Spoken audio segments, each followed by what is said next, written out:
Assalamualaikum, salam Malaysia Madani. Bersama saya Mazrona Kalinggalan dalam Berita Pagi Sabah edisi Khamis 13 April 2023. 182 tahanan Depot Imigresen Tawau diusir ke negara asal menerusi program pemindahan tahanan pendatang asing tanpa izin parti dilaksana Jabatan Imigresen Malaysia JIM Sabah. Ia melibatkan tahanan warga negara Indonesia yang dihantar pulang melalui Pelabuhan Tawau ke Pelabuhan Nunukan, Terminal Tunun Taka, Indonesia. Menurut kenyataan Pengarah Imigresen Sabah, Datuk Sharifah Siti Saleha Habib Yusof, program Siri 9 ini dilaksana dengan kerjasama Konsulat Jeneral Republik Indonesia pada 11 April lalu. Mereka yang dihantar pulang termasuk 31 wanita dan 6 kanak-kanak yang ditahan atas pelbagai kesalahan di bawah Akta Imigresen 1959, 63 dan Peraturan-Peraturan Imigresen 1963. Hukuman dikenakan berdasarkan Akta Imigresen dan proses perundangan negara sehingga ketindakan pemindahan keluar dari negara. Semua warga asing diingatkan memastikan memiliki dokumen pengenalan yang sah dan permit kerja yang dibenarkan sebelum memasuki negara ini.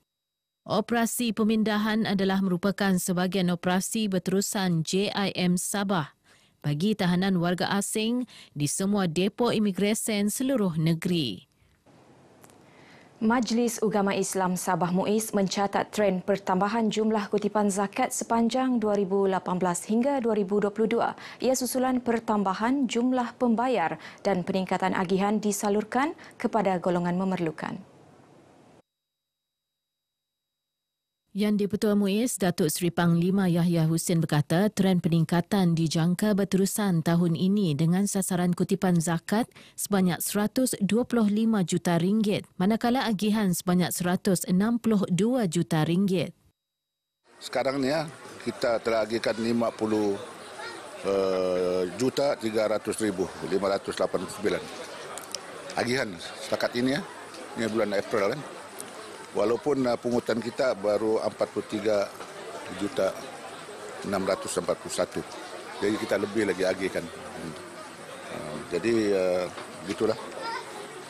Kita buat dari hari ke hari, bulan ke bulan, tahun ke tahun kita meningkat dengan kesedaran masyarakat, dengan kesedaran syarikat-syarikat yang ada di Sabah ni. Beliau ditemui media pada majlis berbuka puasa di kediamannya di Putatan. Terdahulu, Datuk Yahya menyampaikan sumbangan bakul makanan dan duit raya kepada 100 anak yatim bagi memberi keceriaan kepada mereka menyambut ketibaan Syawal. Turut disampaikan 50 bakul makanan kepada anak-anak menyempurnakan tadarus Al-Quran. Dewan Bandaraya Kota Kinabalu DBKK dengan kerjasama Bank Negara Malaysia BNM mengadakan program Kenali Wang Anda di Bazar Ramadan Lintasan Diasoka. Program akan diperluas ke Bazar Ramadan sembulan serta Pasar Besar Kota Kinabalu bertujuan memberi maklumat berkenaan mata wang Malaysia, antara ciri-ciri keselamatan, kaedah mudah pemeriksaan serta mengenal pasti wang kertas palsu. Menurut Mayor Bandaraya Kota Kinabalu, Datuk Noliza Awang Alip, pen pengesan wang palsu BNM turut diberikan kepada penjajah menerusi program berkenaan. Selain BNM turut serta mempromosi program agensi masing-masing ialah Kementerian Perdagangan Dalam Negeri dan Kos Sara Hidup KPDN dan Jabatan Alam Sekitar JAS. Tujuan masing-masing untuk bagi publicity tentang aktiviti diorang lah. Misalnya KPDN untuk buat pemantauan harga dan dalam masa sama diorang juga tengok tentang mana-mana gerai yang boleh diberi pengiktirafan sebagai gerai rahmah. Jabatan Alam Sekitar di sini untuk memberi penerangan tentang pengurangan beg plastik dan penggunaan eco bag dan dalam masa sama juga untuk memberi sedikit publicity tentang Hari Alam Sekitar yang akan diadakan lah, dan CKS mengambil kesempatan juga sebagai CSR untuk mengagih-agihkan apron. Beliau ditemui media semasa program agihan bubur lambuk bersama Maggie dan program menyantuni penjajah di Bazar Ramadan Lintasan Diasoka Kota Kinabalu. Sebanyak 1,300 pek bubur lambuk diagih dengan kerjasama rakan strategik DBKK. Tahun ini sebanyak 27 bazar Ramadan dibuka oleh DBKK termasuk 18 daripadanya di bawah kendalian pihak penganjur yang mendapat kebenaran sementara daripada DBKK. Setakat semalam tiada kompaun dikeluarkan DBKK atas ketidakpatuhan pengoperasian bazar seperti ditetapkan oleh DBKK. Para usahawan disaran menerima dan mengadaptasi perubahan semasa terutama dalam perniagaan digital agar kekal relevan dan menjadi pilihan pelanggan. Pengarah Mara Negeri Sabah Dr. Syahrizin Abdul Sarhadat berkata, usahawan seharusnya menjadi lebih kreatif dengan mengubah masalah menjadi peluang menguntungkan. Pelbagai inisiatif dilakukan Mara dengan kerjasama pelbagai agensi bagi memastikan usahawan tempatan terus berdaya saing selepas berhadapan cabaran pandemik COVID-19. Semasa pandemik pun, usahawan Mara yang terkesan ataupun yang gulung tikar adalah kurang daripada 2%. Dan pada ketika ini Mara dengan skim-skim pembiayaan dan skim-skim sokongan yang ada, kita telah memberikan dana tambahan kepada mereka supaya they can survive lah. Dan dua skim yang popular pada ketika itu adalah S3P dan Dana Nita.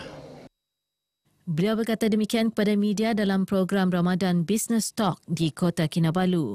Mara Sabah merupakan lokasi pertama bagi pelaksanaan program pendigitalan bersama TM Unify yang disertai 60 usahawan yang menggunakan platform digital sepenuhnya dalam perniagaan.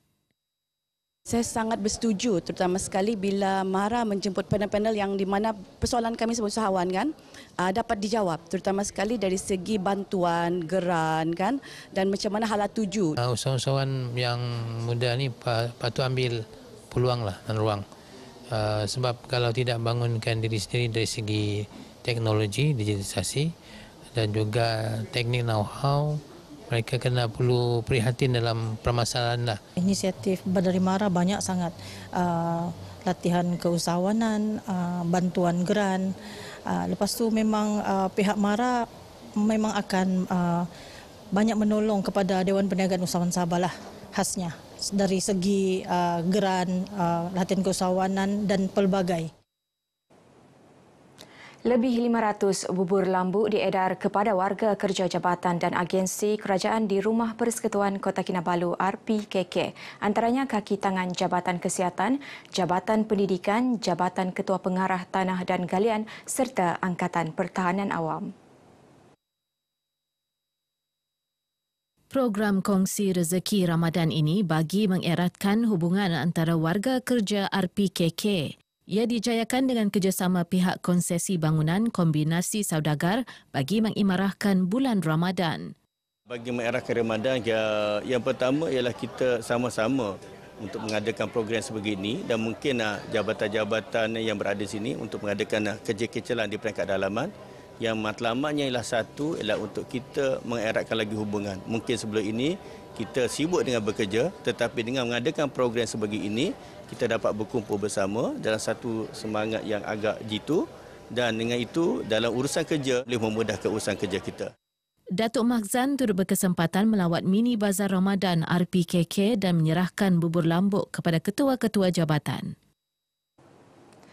Sementara itu turut mengimarahkan Ramadan dengan program amal memasak bubur lambuk dengan kerjasama rakan strategi Giat Mara Penampang bersama Persatuan Usahawan Wanita Daerah Sipitang SWAIS. Ia disumbangkan kepada beberapa jabatan dan agensi termasuk RTM, PDRM dan Jabatan Bomba dan Penyelamat. Menurut Pengarah Mara Negeri Sabah Dr. Syahrizin Abdul Sarhadat, program ini merupakan aktiviti tahunan yang kali kedua diadakan dengan menyuntik elemen baharu berkunjung ke jabatan dan agensi untuk menyampaikan bubur lambuk.